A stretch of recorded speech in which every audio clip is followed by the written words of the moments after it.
परमेश्वर ने इंसान को अपने जैसा अपनी कार्बन कॉपी नहीं बल्कि उसे फ्री विल दी ताकि अपने निर्णय वो आप ले सके। लेकिन इसके साथ साथ उन्होंने हमें आज्ञाकारी होने के लिए भी रखा ताकि फिर इसके द्वारा हम हर तरह से उनके बल में चल सकें।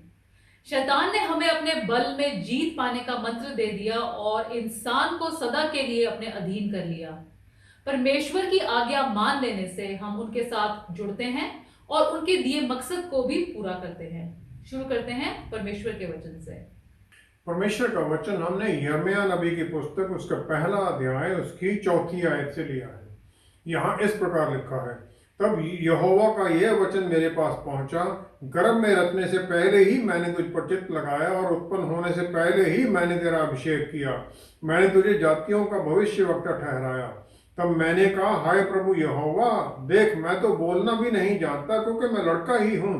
परंतु यहोवा ने मुझसे कहा, मत कह के मैं लड़का हूँ, क्योंकि जिस किसी के पास मैं तुझे भेजूं वहां तू जाएगा और जो कुछ मैं तुझे आज्ञा दूं वही तू करेगा। तू उनके मुख को देखकर मत डर, क्योंकि तुझे छुड़ाने के लिए मैं तेरे साथ हूँ। यहोवा की यही वाणी है। परमेश्वर के वचन को पढ़े और सुने जाने से आशीष हो। आमीन। जब परमेश्वर ने हमारे जीवन के लिए सब कुछ पहले से ही निश्चित कर दिया है, तो हमारे सपनों या दर्शन का नियति से क्या रिश्ता है? जिस प्रकार अभी हमने पढ़ा, यिर्मयाह को पहले से ही माता के गर्भ में डालने से पहले नियत कर दिया गया भविष्यवक्ता। आमतौर पर हम लोगों को कहते हुए सुनते हैं, परमेश्वर ने मुझे एक दर्शन दिया है, एक सपना दिया है, वो पूरा करना है मुझे और मैं अपने जीवन में से पूरा करना चाहता हूँ। डेस्टिनी या नियति जो है वो फाइनल डेस्टिनेशन है हमारे जीवन का इस धरती के ऊपर। जो दर्शन या सपना है वो एक पर्टिकुलर इवेंट है, पर्टिकुलर बात है उस नियति की तरफ जाने के लिए। हम अपने सपनों को पूरा शायद कर लें, लेकिन हो सकता है कि हम अपनी नियति से भटक जाएं, वो ना पूरी कर सकें अगर हम परमेश्वर के साथ नहीं चलते हैं। उत्पत्ति 37 अध्याय उसके 5 से 10वीं आयत तक यूसुफ सपना देखता है। पहला सपना कि खेत में उसके पूले की तरफ 11 पूले झुके हुए हैं, और दूसरा सपना देखता है कि सूरज, चांद और 11 सितारे भी उसकी तरफ दंडवत कर रहे हैं, क्योंकि ये उसके भाइयों के बारे में था कि भाई उसके सामने झुक रहे हैं तो उसे नफरत करते हैं। और क्योंकि वो उससे बहुत बड़े थे, उम्र में बड़े थे। यूसुफ 17 साल का है, बड़ा जो रूबन है वो शायद 30 से भी ऊपर का हो। और दूसरी बात यह भी थी कि याकूब यूसुफ से बहुत ज्यादा प्यार करता था। और उत्पत्ति 37 के दूसरे तीसरे आयत में हम देखते हैं यूसुफ अपने भाइयों के बारे में एक बुरी रिपोर्ट लेके आता है, उनके काम के बारे में, जब वो उनके साथ जानवरों को चरा रहे थे। इस सब के कारण वो उसे बेच देते हैं 20 चांदी के सिक्कों के लिए दास बनाकर। वो मिस्र में पहुंच जाता है, वहां पर पोतीफर उसे खरीदता है। पोतीफर की पत्नी उसके ऊपर झूठा इल्जाम लगा देती है और उसे जेल में डाल दिया जाता है।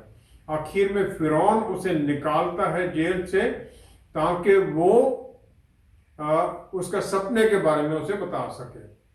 उत्पत्ति 45 अध्याय उसकी 7वीं 8वीं आयत में यूसुफ प्रधानमंत्री बन गया मिस्र का।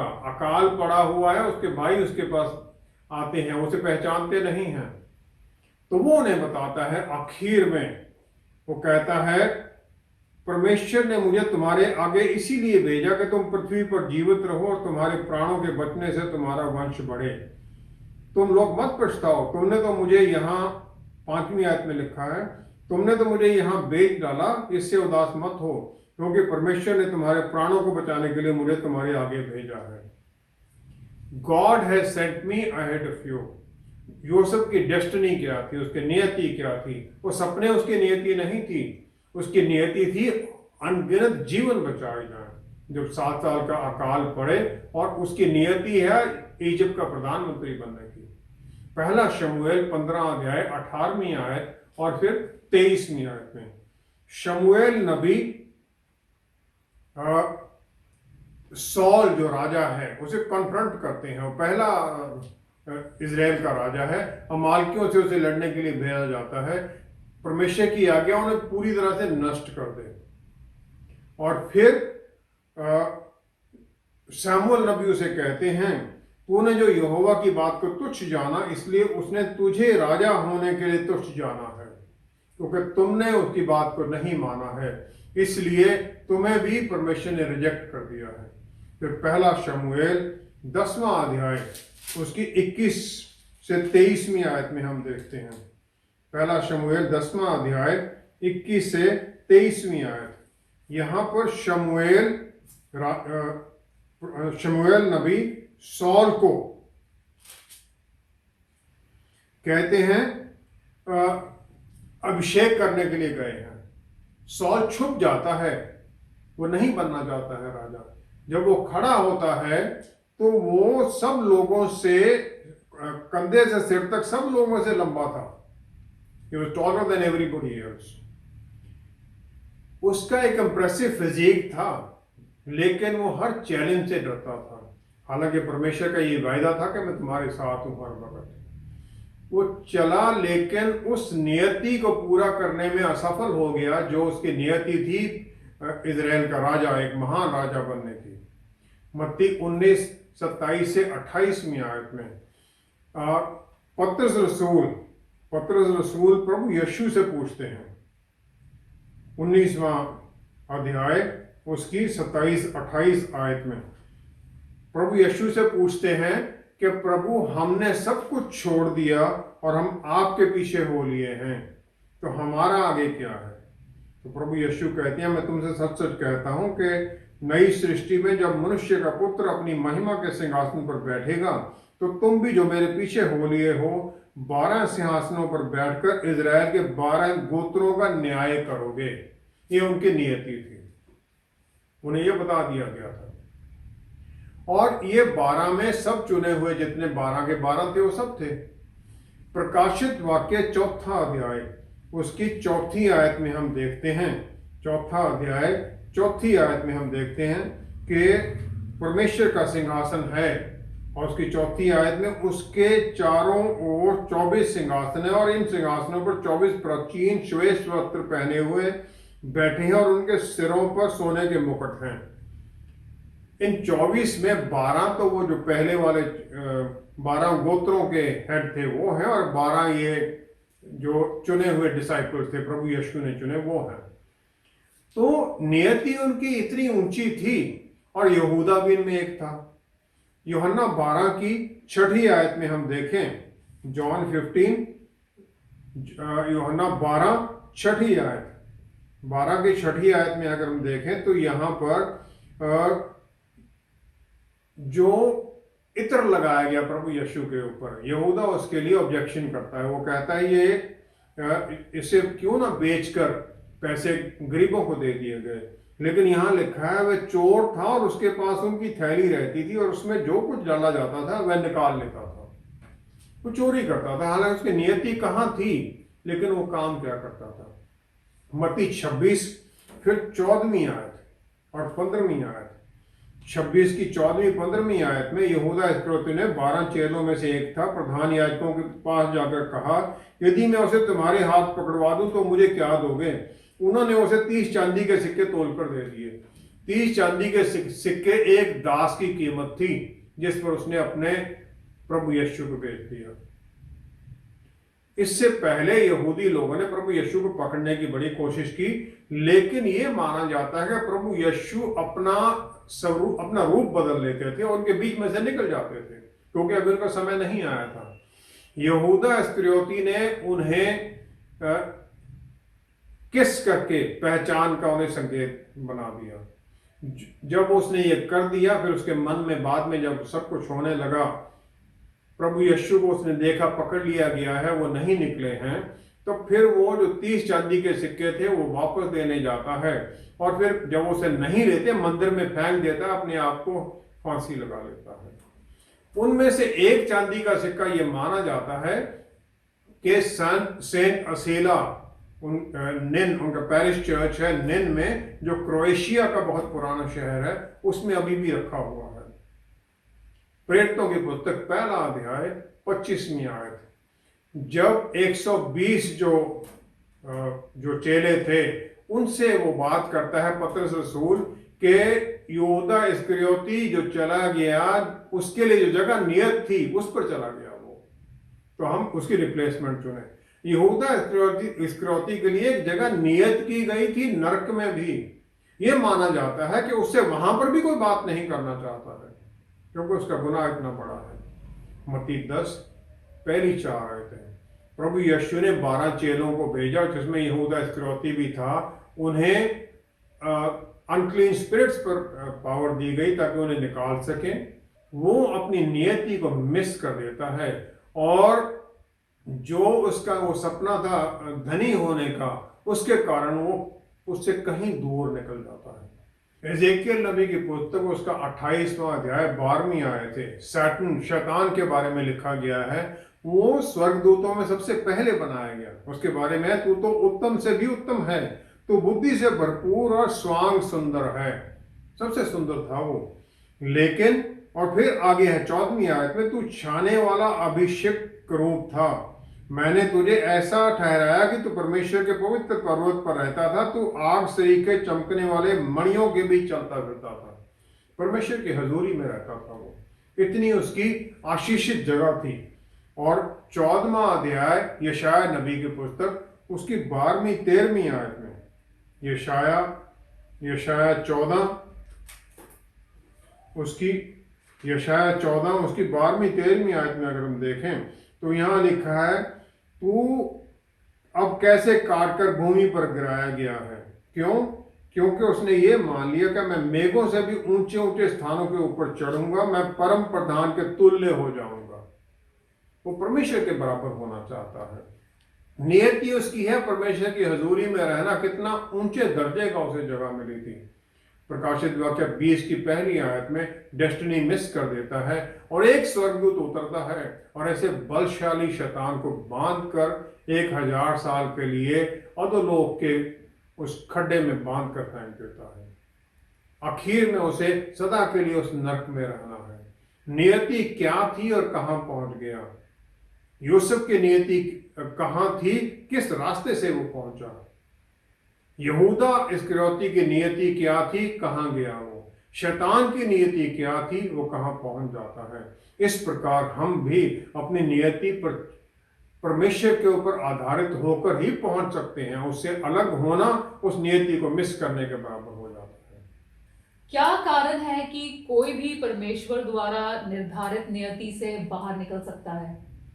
पवित्र शास्त्र में इंसान को बनाया जाना 3 स्टेप का प्रोसेस है। पहला है ब्राया, हिब्रू भाषा का शब्द है, जिसका मतलब है इंसान को पहले फॉर्म देना, शेप देना। वो मिट्टी से उसकी शक्ल बना दी जाती है, एक पुतला बना दिया जाता है। दूसरा है यज्जीरा, जिसका मतलब है उसमें परमेश्वर सांस फूंकते हैं ताकि जो फिजिकल फॉर्म जो मिट्टी की वो बनी थी उसमें आत्मा भर दी जाए परमेश्वर के सांस के द्वारा, फिर वो जीवता पुरुष बन जाता है। तीसरा है इंसान को बनाया जाना इंसान के असल रूप में। उसे परमेश्वर के अक्स में बनाया गया, इंसान के काम के लिए उसे तैयार करना है, जो कि अदन बाग के बाद शुरू हो जाता है। परमेश्वर पहले उसे रोज मिलने आते थे, उसके बाद में वो चलता रहता है।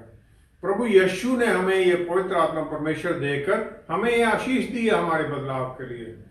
क्योंकि इंसान परमेश्वर से छुप जाता है, तो जो तीसरा प्रोसेस था वो अपनी कैपेबिलिटी में करने लग जाता है, जिसके कारण चारों तरफ केओस होता है। उत्पत्ति 6 का छठा अध्याय 6ठी आयत में लिखा है, यहोवा पृथ्वी पर मनुष्यों को बनाने से पछताया। परमेश्वर ही फेल्ट सॉरी कि मैंने इंसान को बना दिया।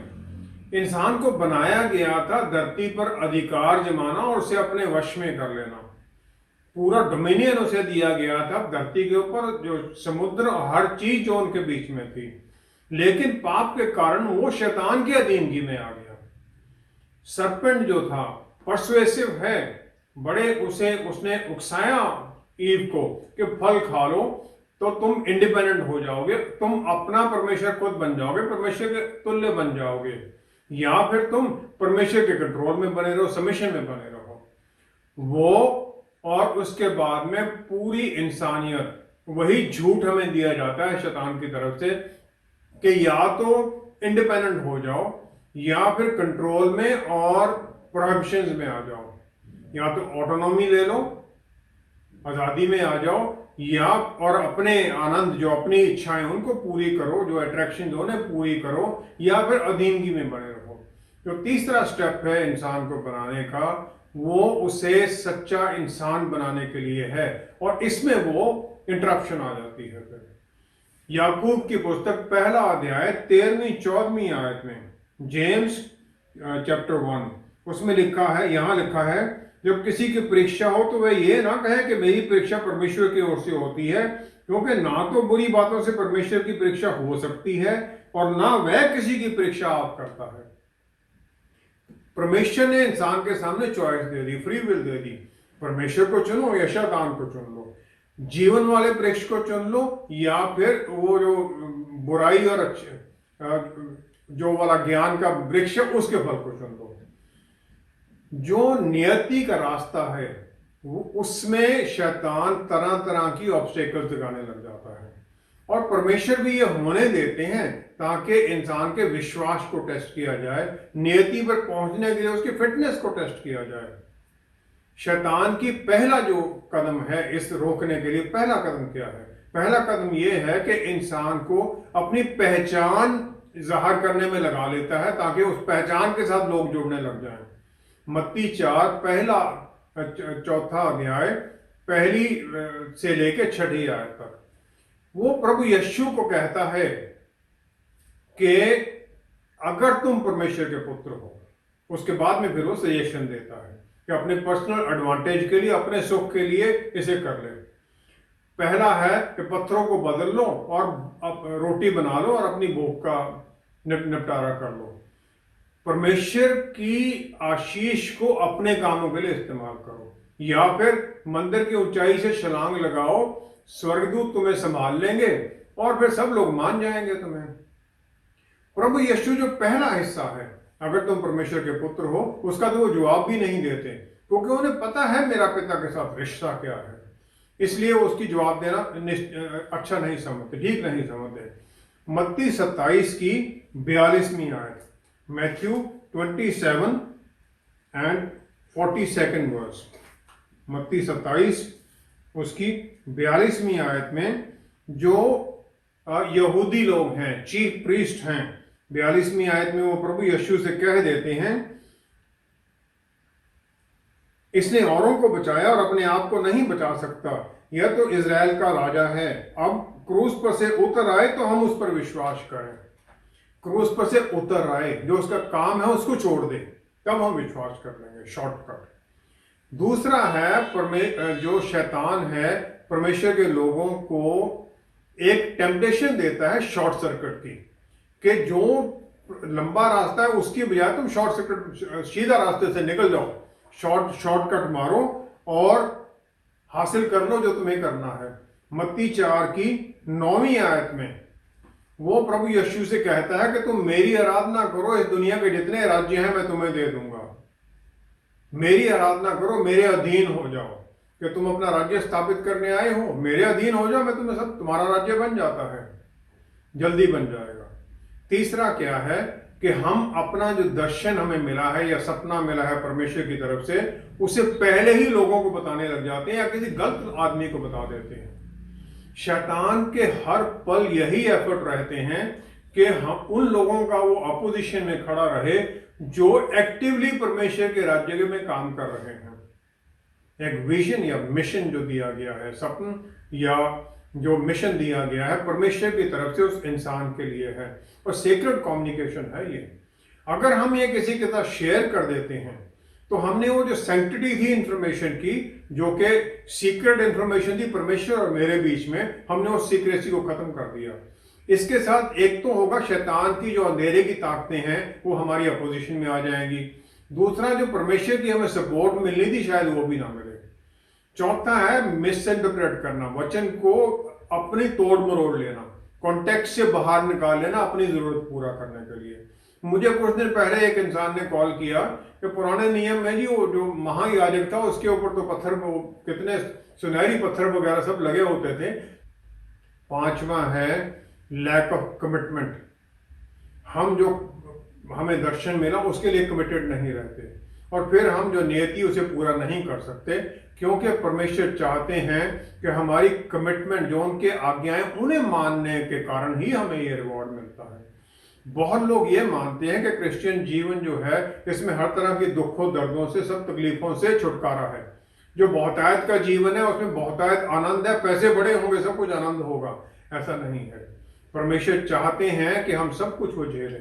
पहला यूहन्ना 3 अध्याय 8वीं आयत में परमेश्वर ने अपने पुत्र को भेजा शैतान के कामों को नष्ट करने के लिए, और जब हम उनके साथ जुड़ जाते हैं तो हमें टास्क मिला है रूहों को जीतने का, चेले बनाने का, और फिर इस प्रकार हम परमेश्वर के पार्टनर बन जाते हैं, उनके हम सोल्जर बन जाते हैं। जब शैतान परमेश्वर की अपोजिशन में खड़ा है तो जो हम फ्रंटलाइन ट्रूप्स हैं उनके साथ भी वो अपोजिशन में आ जाता है, और उनके ऊपर भी फिर वो अपना अपोजिशन के काम करने लग जाता है। छठा है अपनी जो प्लान्स हैं उन्हें अपने बल में पूरे करने की कोशिश करना। मत्ती 4:18-19वीं आयत में प्रभु यीशु ने सिमोन और एंड्रू जो उसका भाई था उन्हें बुलाया कि मेरे पीछे हो लो, मैं तुम्हें मनुष्यों को पकड़ने वाला बनाऊंगा, फिशर्स ऑफ मेन बनाऊंगा। कमांड यह है मेरे पीछे हो लो। लेकिन बहुत बार साइमन, जिन्हें पतरस रसूल कहा जाता है, वो प्रभु यीशु से आगे होने की कोशिश करते हैं। मत्ती 16:22-23 में पतरस रसूल ने प्रभु यीशु को, परमेश्वर के पुत्र को, जो दुख उन्होंने उठाने सलीब के, उससे रोकने की कोशिश करते हैं। लूका 22:31 में शैतान ने पतरस रसूल के लिए ये परमेश्वर से प्रार्थना कर दी कि इसे मुझे दे दो ताकि मैं इसे गेहूं की तरह धुन सकूं। जो ग्रीक भाषा का शब्द है वो है एक्साइटियोमाय। इसका मतलब है हैंडिंग ओवर, पूरी तरह से उसका कंट्रोल दे देना, कंप्लीट रिमूवल, परमेश्वर के हाथ से उसे निकालकर शैतान के हाथ में दे देना, उसके कंट्रोल में दे देना। प्रभु यीशु कहते मैंने तुम्हारे लिए प्रार्थना किया ताकि तुम्हारा विश्वास बना रहे। भजन संहिता 91 पहली ही आयत, बहुत रिपीटेड वर्स है, बहुत इसे पढ़ते हैं, सब देखते हैं। जो परम प्रधान के छाए हुए स्थान में बैठा रहे वह सर्वशक्तिमान की छाया में टिकाना पाएगा, सर्वशक्तिमान की छाया में टिकाना पाएगा। पहला यूहन्ना 1:5वीं आयत में लिखा है परमेश्वर ज्योति है और उसमें कोई अंधेरा नहीं है। अंधेरा नहीं तो उसकी शैडो भी कोई नहीं है। इसका मतलब यह है कि हम उनके साथ जुड़े रहते हैं तो उनकी सुरक्षा में बने रहते हैं, उनकी स्वर्गीय आशीषों में बने रहते हैं। जब हम उनसे बाहर निकलने की कोशिश करते हैं तो उनके कंट्रोल से बाहर निकल जाते हैं, शैतान के कंट्रोल में चले जाते हैं। चौथा है डिसोबीडियंस। योना नबी उसकी पुस्तक 1 अध्याय 2-3 आयत में योना को आज्ञा दी गई थी निनवे जाने के लिए, लेकिन वो तार्शीश की तरफ चल देता है और परमेश्वर की हजूरी से, प्रेजेंस ऑफ द लॉर्ड, उससे निकल जाता है और फिर वो बड़ी मछली के पेट में पहुंच जाता है, ताकि फिर उसे वापस उसी रास्ते पर आना पड़ता है। परमेश्वर सच्चाई है और शैतान हमें एक परसेप्शन देता है। सरपंट ने परसुएड किया औरत को कि तुम अपने आप को डिफाइन करो, जो परमेश्वर कहते हैं उसकी उनकी बातों में मत आओ, और जो परमेश्वर का डायलॉग है जो हमें वो बनाना चाहते हैं उससे बाहर निकल जाओ। तो यही गलती है जो हमें परमेश्वर से दूर ले जाती है और जो गोल हमें दिया गया, जो हमारी नियति है, उससे दूर कर देती है। इन सब बातों से हम उनसे दूर निकल जाते हैं और फिर हम वहां नहीं पहुंच सकते जहां वो ले जाना चाहते हैं। हमें अपनी नियति में पूरा उतरने के लिए क्या क्या करना चाहिए ताकि किसी भी तरह से भटक ना जाए? यहूदा इस्करियोती के बारे में कुछ चीजें जिनके बारे में हम ज्यादा ध्यान नहीं देते हैं। पहला, उसने कमिटमेंट की प्रभु यीशु के साथ। मत्ती 10 की पहली 5 आयत में उसे सिमोन कनानी के साथ भेजा गया, जैसे 12 चेले भेजे गए थे 2-2 की नफरी में। दूसरा है उसने देखा सुना वो सब कुछ जो प्रभु यीशु ने किए, जो सब चमत्कार किए, वो पार्टनर है परमेश्वर का। तीसरा है वो चॉइस अडॉप्ट करता है, दरवाजा खोलता है परमेश्वर से चोरी करके। प्रभु यीशु किसी इंसान के पास जाए बिना ही उस रूह को जीत सकते हैं, लेकिन शैतान हमारे जीवन में किसी भी तरह का फुटहोल्ड प्राप्त नहीं कर सकता है जब तक हम उसकी तरफ नहीं मुड़ते हैं। चौथा है यहूदा अंधेरे की ताकतों, अंधेरे की आत्माओं की उनको मिलता है, खुद उनसे मिलता है और फिर वो मौत को स्वीकार करता है और उस रोशनी, परमेश्वर की जो रोशनी, उसे ठुकरा देता है। पहला कुरिन्थियों 11वां अध्याय पहली आयत में पौलुस रसूल कहते हैं, तुम मेरी सी चाल चलो जैसा मैं मसीह की सी चाल चलता हूं। वो एक एग्जाम्पल सेट करते हैं हम लोगों के लिए, ताकि जो उनकी कमिटमेंट है प्रभु यीशु के लिए, परमेश्वर के लिए, हम उसे फॉलो करें, ताकि फिर हम किसी भी तरह से प्रभु यीशु से अलग ना हो सके। राजा सोलोमन ने बुद्धि का वरदान पाया परमेश्वर से, लेकिन वो भटक गया और फिर उसका राज्य उसके बेटे के द्वारा 2 हिस्सों में बांट दिया गया। नीति वचन 7 का 26वीं आयत में बुरी आत्मा के बारे में कहा है सोलोमन ने कि जो उसके द्वारा घात किए गए वो सब स्ट्रॉन्ग मैन थे। अपने आप को इतना बलवान मत समझो कि शैतान नहीं पकड़ सकता है। नीति वचन 3 अध्याय 5वीं 6वीं आयत में वो कहते हैं, फिर उसका उत्तर देता है, lean not on your own understanding, अपनी बुद्धि पर, अपनी समझ पर पद निश्चय रखो, परमेश्वर के अधीन हो जाओ और वो तुम्हारे रास्तों को सीधा करेगा। यशायाह नबी की पुस्तक 40वां अध्याय उसकी 29वीं आयत में परमेश्वर थके हुए को बल देता है और शक्तिहीन को बहुत समर्थ देता है अगर हम उनके अधीन हो जाएं। भजन संहिता 54 की 4थी आयत में राजा दाऊद परमेश्वर को अपना हेल्पर कह देता है एजर। मत्ती 18 की 20 में प्रभु यीशु कहते हैं, जहां 2 या 3 मेरे नाम में है मैं उनमें हूं। और फिर जब वो उनमें हैं तो फिर वो सहायता करते हैं कि हम आगे बढ़ते जाएं उस रास्ते की तरफ जिस पर वो ले जाना चाहते हैं। एजर कनेक्टो जो औरत है उसको ये रोल दिया गया है पर इंसान के जो पति है उसकी प्रोटेक्टर बनकर उसके साथ, उसकी हेल्पर बनकर साथ रहना। पति पत्नी जहां इकट्ठे हो जाते हैं, 2 हो जाते हैं, 2 से 1 हो जाते हैं फिर, और जो बच्चे उनके साथ होकर जो प्रार्थना करते हैं 1 होकर, तब परमेश्वर उनके बीच में है, उनको भटकने से बचाते हैं। फिर हम अपनी नियति पर परिवार के तौर पर पहुंच सकते हैं अगर हम इसमें बने रहें। आइए हम प्रार्थना करें। पिता परमेश्वर, हर आशीष के लिए हम आपका धन्यवाद करते हैं। आपकी हमारे सबके लिए एक प्लान है जो बहुत सुंदर भविष्य और आशा से भरी हुई है। करे प्रभु आशीष दीजिए, पवित्र आत्मा परमेश्वर द्वारा हमें बल और शक्ति दीजिए कि हम उस रास्ते पर चलते जाएं जिस पर आप हमें ले जाना चाहते हैं, ताकि हमारे जीवन के द्वारा फिर आप ही को महिमा मिले। पिता परमेश्वर सब कुछ प्रभु यीशु के प्यारे नाम में मांगते हैं। आमेन, आमेन, आमेन। परमेश्वर ने पहले से ही हमारे जीवन की दिशा निश्चित कर दी है ताकि हम अपने जीवन के मकसद को पूरा कर सकें, लेकिन शैतान की हर कोशिश हमें भटकाने की है। इसके लिए बार बार हमारे मन में ये विचार डालता है कि छोटी छोटी बातों के लिए परमेश्वर को क्यों परेशान करना, बस यहीं पर धोखा हम खा जाते हैं। परमेश्वर हमारे काम में सहाय होना चाहते हैं और इसी से ही हम जीत में रह सकते हैं। हमारे साथ एक बार फिर जुड़ने के लिए आपका बहुत बहुत धन्यवाद। Until next time, stay blessed. Shalom.